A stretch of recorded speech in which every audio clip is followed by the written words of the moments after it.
তিন ফলের কসম, ওয়াজ-যাইতুন, যাইতুন তেলের কসম, ওয়া তুরি সিনিন, তুর পাহাড়ের কসম, ওয়া হাদাল বালাদিল আমিন, এবং মক্কা, পবিত্র মক্কা নগরীর কসম।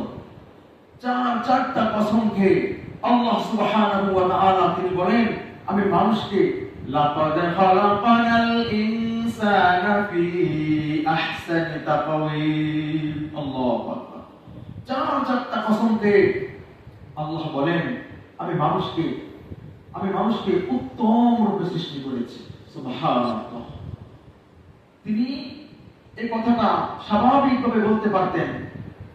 তিনি চারটা কসম খেয়ে তিনি বলেছেন, মানুষকে আমি অত্যন্ত সুন্দর কাঠামো দিয়ে উত্তম রূপে সৃষ্টি করেছি। আল্লাহু আকবার। কি পরিমাণে ভালোবাসেন, কি পরিমাণে মহব্বত করেন এই মানুষকে। ফেরেশতারা, তাফসীর ইবনে কাসির তিনি বলেন যে ফেরেশতারা আল্লাহর কাছে বলতেছে যে ইয়াকুলু ফিহা ওয়া ইয়াশরাবুনা ওয়া ইয়ালবাসুনা, তো বলতেছে আল্লাহ তুমি তো মানুষ সৃষ্টি করেছো, তারা ইয়াকুলুনা তারা খায়, ওয়া ইয়াশরাবুনা তারা পান করে, ওয়া ইয়ালবাসুনা তারা পোশাক আদি পরিধান করে, আর তুমি আমাদেরকে সৃষ্টি করেছো, তাদেরকে তুমি ইচ্ছা স্বাধীন দিয়েছো, তাদেরকে তুমি 5 ওয়াক্ত নামাজ ফরজ করে দিয়েছো।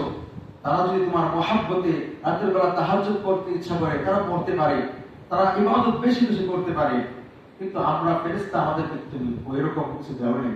আমরা খাইতে পারি না, আমরা পান করতে পারি না, তুমি আমাদেরকে যে কাজে লাগিয়ে রাখছো আমরা সেই কাজে লিপ্ত আছি। কোন ফেরেশতাকে আল্লাহ রুকু অবস্থায় রাখছেন, তিনি সারা জীবন রুকুতেই আছেন। কোন ফেরেশতাকে সিজদারত রাখছেন, সিজদারতই আছেন।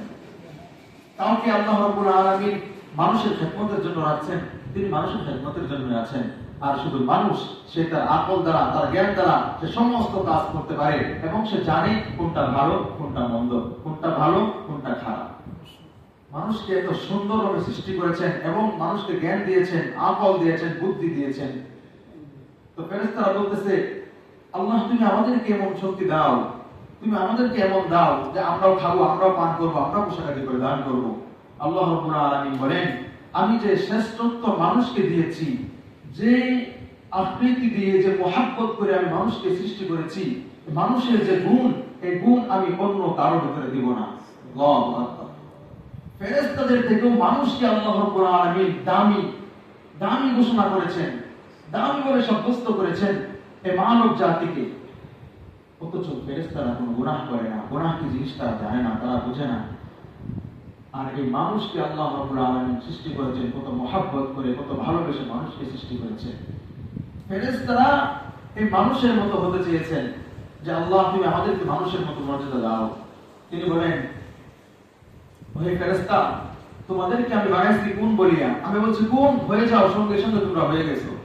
আর এই মানুষকে আমি সৃষ্টি করেছি ফেরেশতার দ্বারা, আমি কাদা মাটি, ফেরেশতার দ্বারা মাটি এনে বৃষ্টিতে ভিজিয়ে, সেই বৃষ্টি আবার রোদ দিয়ে সেই মাটিকে শুকিয়ে, তারপর সেই মাটি আমি আল্লাহ